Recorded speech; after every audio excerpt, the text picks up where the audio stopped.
Hey guys, welcome to Silver and Blood. So if you have finished off the common Blue Dawn banner up to 450 pulls, you will be awarded a selector for Ancestors only. And this will help you really populate your roster in terms of what you need. And let's check out how does it look like. So it is this one, and you have 6 options for your ancestors, and more or less who do you pick, what is the best or who is the best, and what will or who will benefit you more. So your first consideration in choosing an ancestor in a selector is your overall team needs.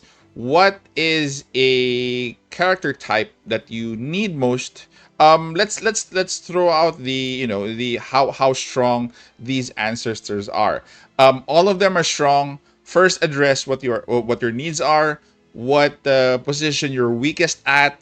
That is your first consideration. The second consideration will be when you are going to go through the Infinite Abyss and the Tower of Decay, which is going to only allow you to play with ancestors. So you have to build your first team here. You will need at least one. Then you work and collect all the way up to 5. So we will need this to complete more of this. The crucial when you do this early is because you'll be getting this one as well. So this loot here, this perfect ancestral shard, will help you get more ancestor copies if you're clearing this far. So if you can see, I am way behind. I am stage 5. The rest is at stage 13. And I need to catch up on this. So let's go over each of the ancestors and give you guys a short summary of what they can do, and I'll give you my personal recommendations. So first is going to be Transcendent Hati. So she is an AoE melee damage dealer, specialized as well in damage over time.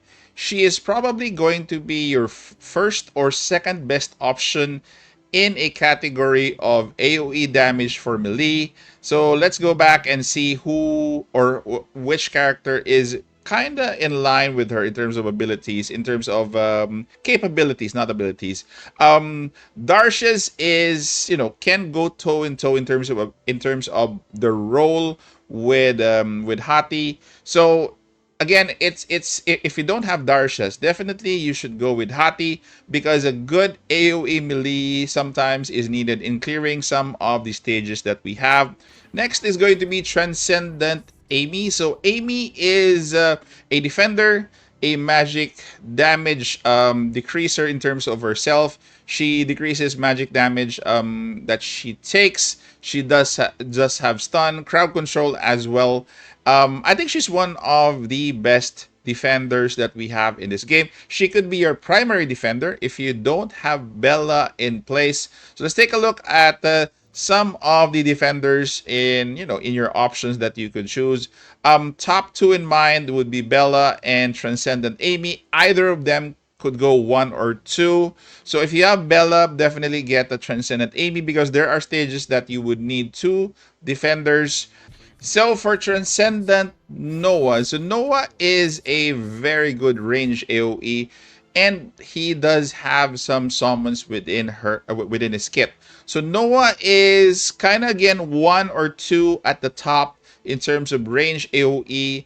He is going to go toe to toe in terms of the top with Van Helsing. Right now, I do have Van Helsing as my top AoE damage dealer. If you don't have Van Helsing, definitely go with Transcendent Noah.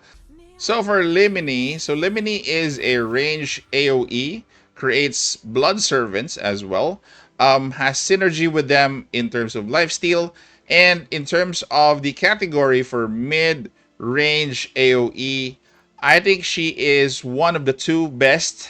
Again, if you don't have Lamia, her only competition is going to be Lamia. If you don't have Lamia, definitely go with Limini.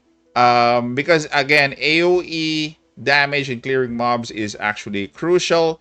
And the other one that is here as well, if you're considering Agares, Agares is probably the only one to consider in the mid-range single target damage, but he also has AoE. So If you're talking about more of an AOE specialty in terms of mid range, you go with Limini if you don't have Lamia. But if you want a more single target approach, because Agares is specializing more on single target damage. The AoE damage in his kit is like a secondary damage dealing ability. If you're looking for a pure healer and purifier, definitely Seth is alone in this category, and she is the best at it. If you're just looking for a healer with nothing else and purify, but in terms of if you need a healer with other abilities, other like buffs, then Acapella is actually one of the best at it. She's not a pure healer, of course. She, I think, cannot compete with Seth's healing, but it really depends upon you if your healer, if your choice of healer is more of a all-around healer or a specific healer.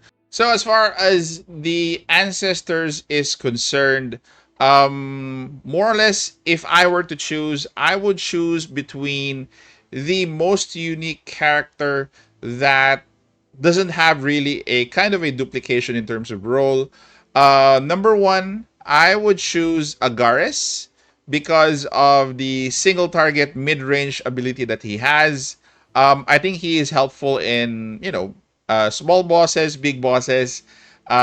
He fills that niche role specifically, and you will need that more often. The other personal choice that I would want is also going to be Seth. Seth is one of the best healers. If you really want to have I don't have Seth. I might probably get him, get her in terms of healing because I don't have a pure healer really. I'm actually torn between Seth and also Transcendent Noah. I've actually played both ancestors in one team. The ancestors that I'm mentioning is actually Amy and Agares, and I do need, I think, more firepower in that team. So that is it, guys. Those are my recommendations. It's more of a comprehensive recommendation depending on need of your roster. It's more of a needs assessment, basically. So again, it's really up to you on who you're going to be selecting and how you're going to be building your roster. Thank you guys for staying this far. Take care. Stay safe. This is the Warden, and I'm out of here.